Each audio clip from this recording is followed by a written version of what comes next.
السلام عليكم. مومو اسم كيبان لك عادي ومتواضع، لكن في حقيقة الأمر هذا الاسم غيلعب دور سياسي كبير خلال فترة السبعينات بالمغرب. مومو هو اسم تم إطلاقه من طرف قبطان فرنسي مكلف بالشؤون الأهلية خلال بداية الاستعمار الفرنسي للمغرب، وبالذات خلال فترة الهدنة. تم إطلاقه على منطقة كتوقع في قلب الأطلس المتوسط على بعد 70 كيلومتر تقريبا جنوب شرق مدينة فاس، في منطقة جبلية على علو 1134 متر. هذه المنطقة كتطل على وادي زلول والنواحي، وبالقرب من قبائل يورين اللي كانوا قاتلوا بشراسة ضد الاحتلال الفرنسي وكافحوا بشجاعة من أجل الحرية ديالهم.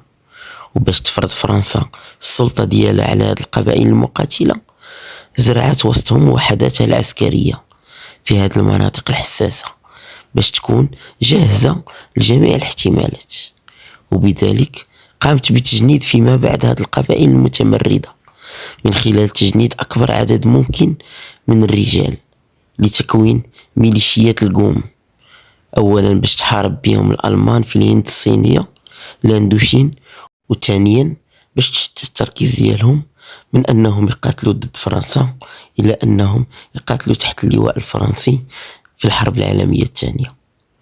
وقدروا هاد الجنود المغاربة وبفضل الشجاعة ديالهم العالية وصمودهم المتواصل أنهم يقدموا خدمات جليلة وكبرى لفرنسا اللي قدرت أنها تنتصر في الأخير خلال الحرب العالمية الثانية.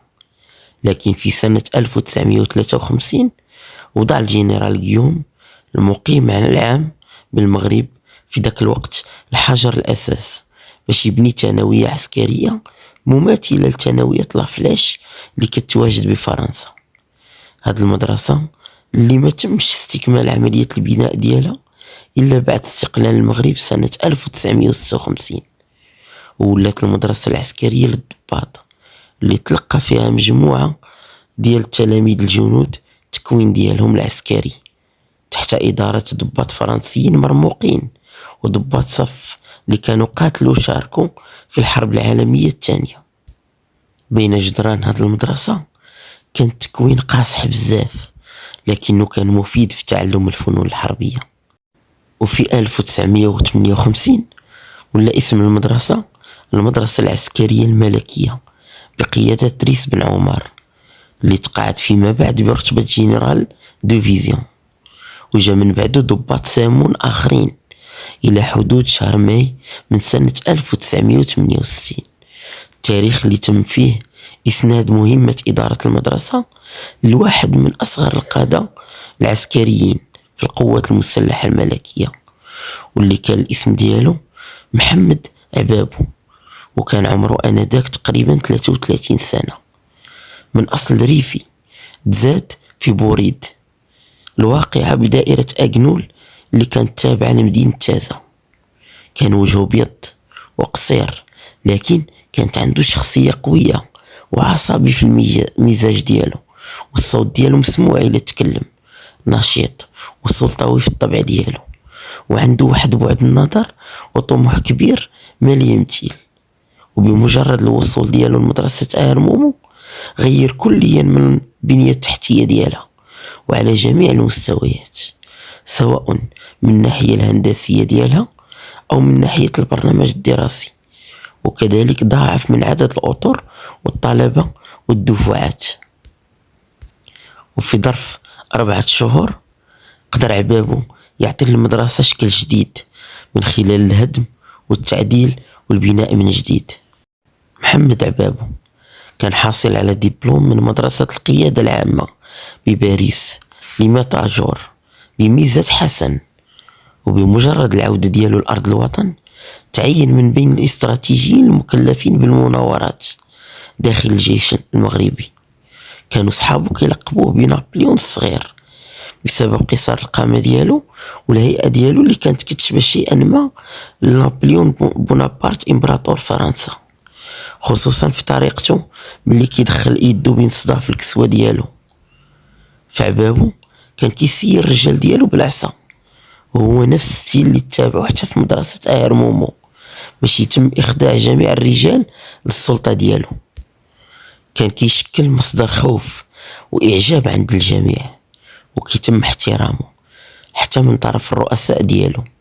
لكن المنافسين ديالو ما كانوش كيحملوه بمرة، حيث كان كيتمتع بشعبية كبيرة داخل الجيش الملكي المغربي بفضل الذكاء والشخصية ديالو، وكذلك بفضل الحزم والانضباط اللي كيتمتع بهم. الشيء اللي خلق لي بشكل لا شعوري بزاف ديال الأعداء. مدرسة أهر مومو تبنات على هبطة كبيرة على شكل جوج ديال البنايات مقابلين كبار بالياجور الحمر، لدرجة أنه كتبان من بعيد ومن خلال طريقة بنائها بحال شي جوج باخرات غارقات وسط الطبيعة. وهو موقع مثالي للتدريب على القتال، خصوصا بفضل تنوع التضاريس والأشجار والغابات المحيطة بالمدرسة، واللي كانت كتغطي الضفة الجنوبية لواد زلول. ومن سوء الحظ أن أرض المنطقة كانت جافة وقليلة الخصوبة، وحتى التجارة قليلة فيها، الشيء اللي فرض على شباب المنطقة أنهم يلتحقوا بالجيش. مدرسة أهر مومو كانت كتشكل مكان مناسب للهدوء والطمأنينة والراحة عند أغلب التلاميذ الجنود. لكن محمد عبابو ما كانش باغي إطلاقا يبقى في أهر مومو، حيث كان كيجيه الملل. داكشي علاش مرة كان كيمشي لفاس ومكناس كذلك باش ينشط ويقصر مع راسو. وكيف كيقولوا الناس اللي عايشوه في ديك الفترة، انه واخا كان مزوج واب ل4 ابناء، فكان مصاحب مع 4 عيالات كيجيو عنده بالنوبة القصارى معه، ملي كيكون بزز عليه انه يبقى في مدرسة أهر مومو. لكن هادشي كامل ما كانش كيمنعه من انه ينوض بكري ويشرف على برنامج التكوين والتدريب بنفسه. وحسب بعض الشهود فانه كان دقيق في عمله وجد صارم وقاسي فيما يخص الاداء والمردودية، وخا كان عنده هو شخصيا في بعض الأحيان كينتهك القواعد العسكرية، فكان كفء وما كيتسامح. وداك الشيء اللي خلاه مشهور في أوساط الجيش المغربي، وكان كل شيء كيضرب به المثال وكيهضر على التقدير والاحترام اللي كيتلقاه من طرف الرؤساء ديالو، الشيء اللي كان كيسهل عليه المأمورية وكيوفر ليه جميع الوسائل الضرورية سواء البشرية أو المادية اللي كتساعده في إنجاز مهمته. وفي الواقع أن الجنرال ماجور تاع القوات المسلحة الملكية كان مدصرو بزاف.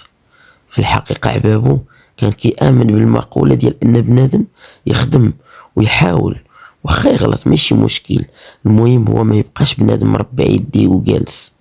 وهذا الشيء اللي كان كيطبقه هو بالحرف داخل المدرسة، حتى أنه قام خلال 3 سنوات بالتعديل التدريجي للمدرسة، مستفد من داك الشيء اللي تعلمه في الخارج، وشرف على إنشاء المتاحف وقاعات ديال التكوين وتاع التيراج، وهذا الشيء تأنس براه من تكوينه في فرنسا.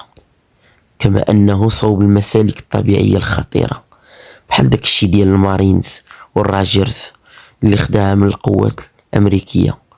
وبمجرد ما رجع من فرنسا طبق على تلاميذه جدول حصص أمريكي، وفرض على الطلبة الضباط باش يتيريو على الطريقة الكندية والاستعراض على الطريقة الإيرانية. لكن واخا هادشي كامل كان ديما كيجيب الجديد من عنده، بحيث أنه خلى المدرسة كتشكل نخبة الجيش من خلال العصرنة والتحديث. وواخا كان عبابو كفء استراتيجي، فكان كذلك شماتة بمعنى هذه الكلمة بالنسبة للتلاميذ الضباط، حيث أنه كان ميكافيلي في تفكيره أن جميع الوسائل صالحة مادام أنها كتوصلوا لغرضه ولغايته.